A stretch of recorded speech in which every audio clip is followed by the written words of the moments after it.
the coolest thing for me, because he's done it in a very Asian way, you might say. He's like a very kind, sweet, unassuming character, right? He's literally the sweetest guy imaginable, and yet he's the star, yet he's the main man.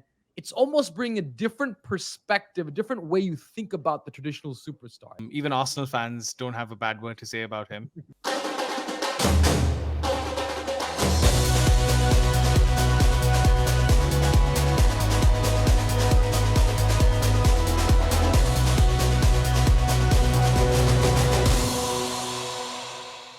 Okay, boys, here with Rahi and Bick live from the UK.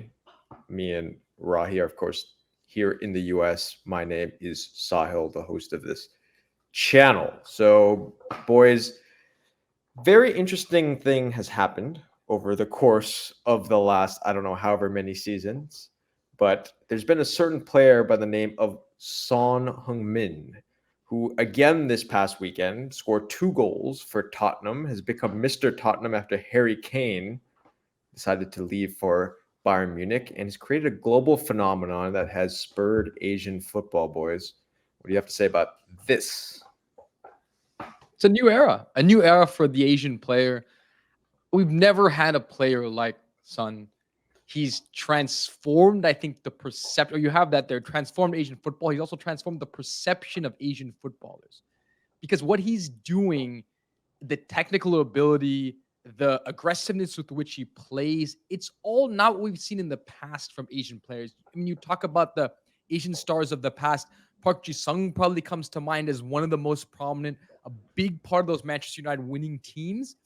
But he wasn't the star in the way that Sonny's the star, right? He wasn't the guy that they all relied upon. Yes, he still has to win some titles. That's the next step for Son. But I mean, he's really become the epicenter of this Tottenham team. And the coolest thing for me, because he's done it in a very Asian way, you might say. He's like a very kind, sweet, unassuming character, right? He's literally the sweetest guy imaginable, and yet he's the star, yet he's the main man. It's almost bringing a different perspective, a different way you think about the traditional superstar, I think. Yeah, for sure. I like that you pointed that out as well about how he's done it. He's probably one of the most likable players in the league. Even Arsenal fans don't have a bad word to say about him. So yeah, I think I agree with you. I think he's definitely changed the perception of Asian football, and I'm glad you also pointed out Ji-sung Park, or as Man United fans like to call him, Three Lung Park, because he used to run all over the pitch, and he played such an important part in all those Champions League and Premier League wins. But I agree. I think Son has basically taken it to the next level. Yeah. But he's also obviously built on the legacy of previous players.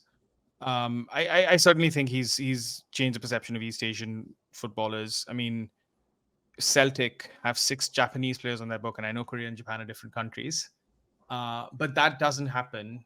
It may not be entirely related to what Son has done, but it's not unrelated either. Yeah, that's have you run into the guy in London? I know, Bick, you live in London. Sadly not. Not yet? Okay. No. I don't spend enough time in North London, unfortunately. Oh, you gotta go over there. But it's an interesting. I think it's interesting because obviously, he's from South Korea, and now they have matches coming up where, of course, Son will be there and try to take South Korea to the World Cup. As he's always been the talisman for his country as well. But what's interesting about this particular player is he's kind of transcended beyond Korea to Asia as a whole, right? Absolutely. He has. Let's be careful with a good point, Big, to talk about the East Asian player. I think the leading scorer all time is Asian, right? Ali Dai. Yeah. So that's someone we haven't mentioned, and we should give a nod to him as well, and to some Asian footballers from other parts of Asia that have made an impact. But certainly Sonny is a star in a way that no one has been, and he's changed. His popularity across Asia is very unique.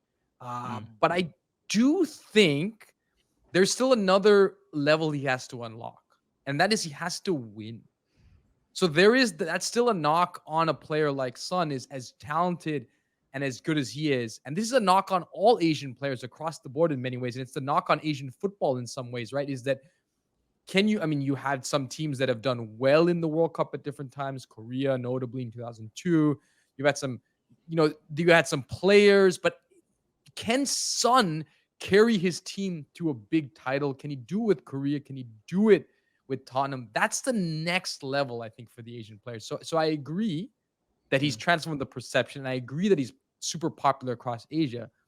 But I think there's like a Mamba level that he has to unlock still, and that we're not quite there yet. Big. Yeah, we're not quite there, but I mean, it's very difficult to win trophies with Spurs, as Harry Kane has learned. Although he's not even won any with Bayern, has he? So yeah, I agree with that. He's hopefully the first of many Asian superstars. I think he ranks again. Like, I want to bring it back to the Ji-sung Park comparison. Ji-sung Park actually won a lot of things. You had a Japanese player at Leicester as well who won the Premier League.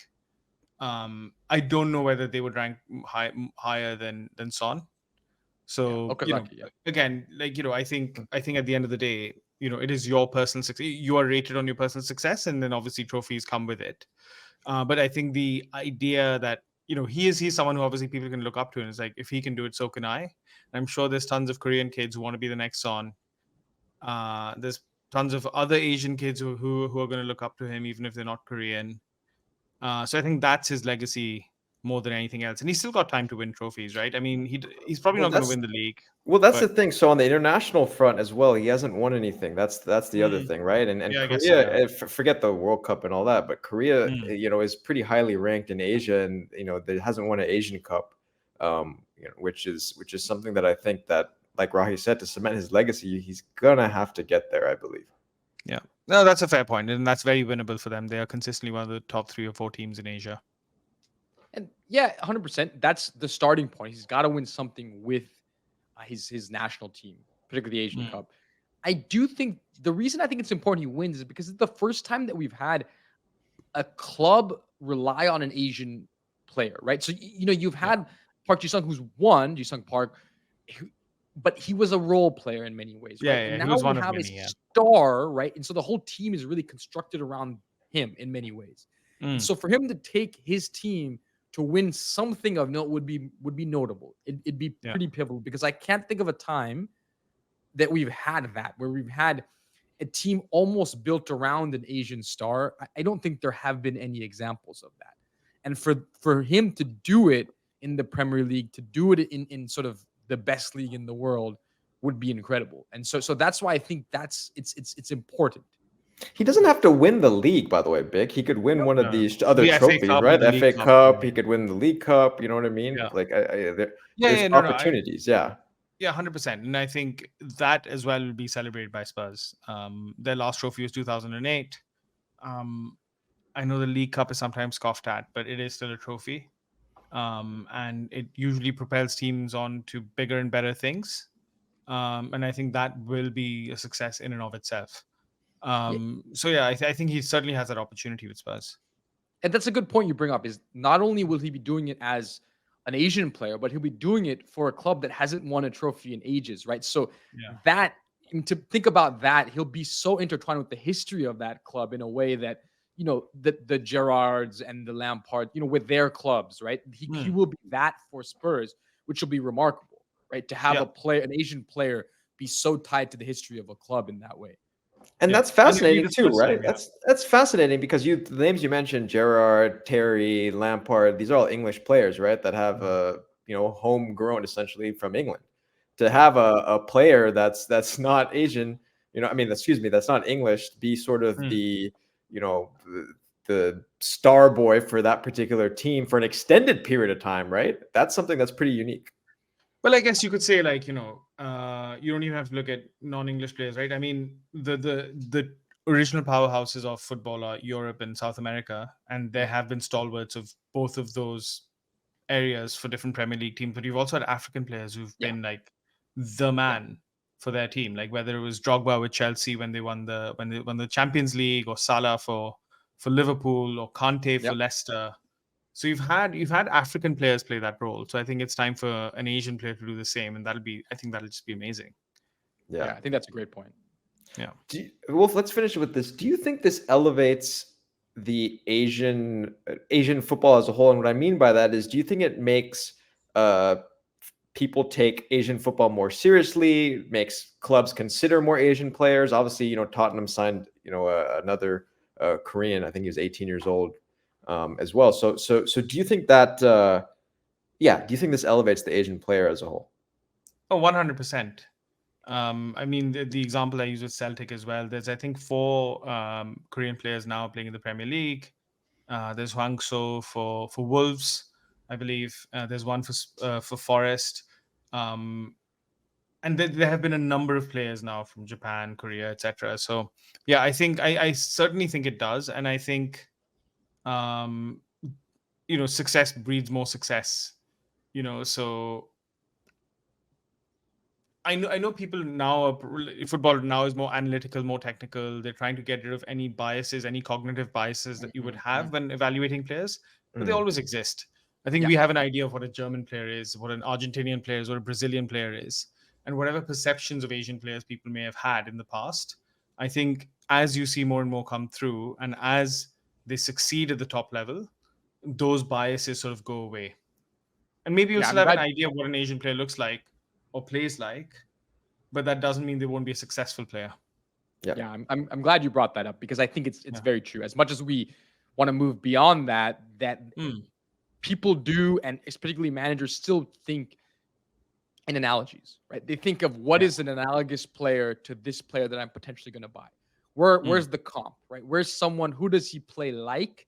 And naturally, yes, there is a perception about a German player, a Spanish player, an Asian player, or Korean player, right? In this case. So there is, he could be the next Son, right? That, having that example in your head changes the way, for better or for worse. I mean, it's not ideal, but it does change the way a manager thinks, the way a club thinks about purchasing a player and bringing them into their setup, because they have an example of an Asian player doing particularly well. Yeah.